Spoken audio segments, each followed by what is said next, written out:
bingungkan, salah satu komponen penting dari Perpu nomor 1 2020 yang diramaikan ada 3 hal.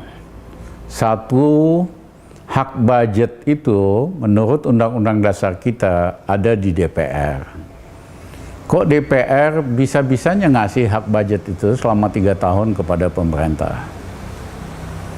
Yang kedua adalah ada pasal di situ, setiap kebijakan walaupun merugikan negara, pejabat keuangan tidak dapat dituntut secara hukum. Ini betul-betul luar biasa karena di seluruh dunia kalau ada kebijakan yang merugikan rakyat dalam jumlah besar, triliunan harus bisa dituntut secara hukum. Di Korea dulu tahun 98, Gubernur Bank Sentral sama Menteri Keuangannya dipenjarakan. Jadi ini aneh luar biasa, bisa-bisanya ada pasal di dalam Perpu itu yang membuat pejabat kebal hukum. Tidak ada saja klausal kebal hukum, mereka sering kok melakukan kejahatan kerah putih dan lolos. Contohnya BLBI, contohnya Senturi, dan sebagainya. Jadi luar biasa apa yang disetujui oleh DPR ini. Yang ketiga adalah mau cetak uang sekian ratus triliun. Sebetulnya aneh luar biasa, Gubernur Bank Indonesia sendiri sudah menolak ide mencetak uang, yaitu bahwa Bank Indonesia wajib membeli pandemic bond atau recovery bond yang diterbitkan oleh pemerintah maupun swasta di pasar primer. Berdasarkan undang-undang yang sebelumnya, Bank Indonesia hanya boleh membeli di pasar sekunder. Itu sebetulnya metode untuk mencetak uang. Gubernur Bank Indonesia Ferry menolak ide recovery bond atau pandemic bond ini. Dia katakan nyetak uang model begini, di mana Bank Indonesia wajib membeli bond di pasar primer, baik dari pemerintah maupun swasta, itu sangat berbahaya. Dia kasih contoh, tahun 98, Bank Indonesia nyetak uang di Australia, uang 100.000 plastik. Itu setiap seri dicetak 2 kali. Nah, inflasi pada waktu itu naik 68%. Sehingga harga-harga naik tinggi sekali. Akhirnya terjadi perubahan politik. Nah, Gubernur Bank Indonesia Ferry udah benar, dia menolak untuk membeli bond di pasar primer. Nah, karena yang harus melaksanakan Bank Indonesia, Menteri Keuangan Sri Mulyani akhirnya juga sama, menolak juga menerbitkan bond itu.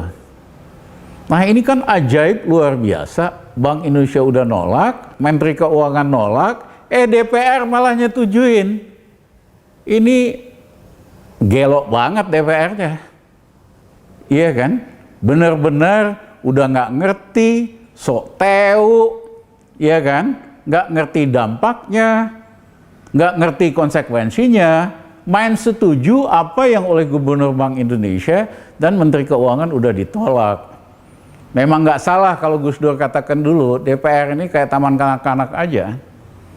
Ya, saya nggak mau mengutip kata-kata itu, tapi kalau ingat ini super lucu, super konyol, ditolak Bank Indonesia, ditolak oleh Menteri Keuangan, malah disetujui oleh DPR.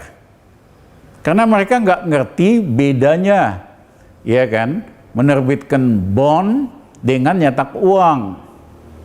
Nggak ingat sejarah Indonesia zaman terakhir Bung Karno, Gubernur Bank Sentralnya Yusuf Muda Dalem nyetak uang. Ekspornya nggak cukup cadangan devisa nggak cukup. Apa yang terjadi? Inflasi naik sampai 1000%, harga-harga naik luar biasa. Ya, rupiah tidak ada harganya. Ingat, setahun kemudian rupiah dipotong 1000 perak, cuman jadi 1 rupiah yang baru. Dan Bung Karno jatuh. Tahun 98, inflasi 90%. Jadi mohon teman-teman di DPR, belajar yang benar dulu sebelum ngambil keputusan. Jangan kayak istilahnya Gus Dur, kayak anak TK, nggak ngerti apa-apa, main setuju, ya, yang nimbulkan pertanyaan ada apa ini? Nah, menurut saya, jangan main asal nyontek tapi nggak ngerti konteks.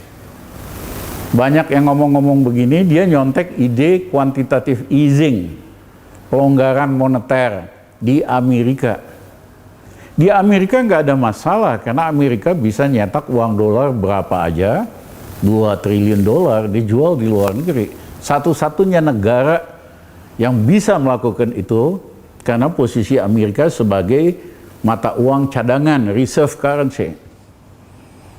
Eropa dan Jepang bisa juga meningkatkan peredaran uang 3-4 kalinya, karena cadangan devisa Eropa, terutama Jerman dan Jepang, itu sangat tinggi, jadi nggak ada masalah. Indonesia sok-sok nyontek.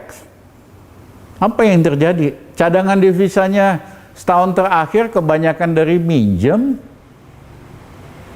dengan bunga tinggi, dengan yield tinggi, lah itu mau dipakai menopang bon-bon ini, dan itu sangat berbahaya. Rupiah bakal anjlok di atas 16.000 kalau itu sampai dilakukan. Jadi teman-teman di DPR, mohon maaf, Anda semua sangat memalukan mengambil keputusan yang Anda tidak mengerti, mengambil keputusan yang Gubernur Bank Indonesia sama Menteri Keuangannya udah menolak. Jadi cuman buat lucu-lucuan aja. Dengan ini, ya kan, akan banyak pertanyaan, motif kenapa sampai itu bisa terjadi.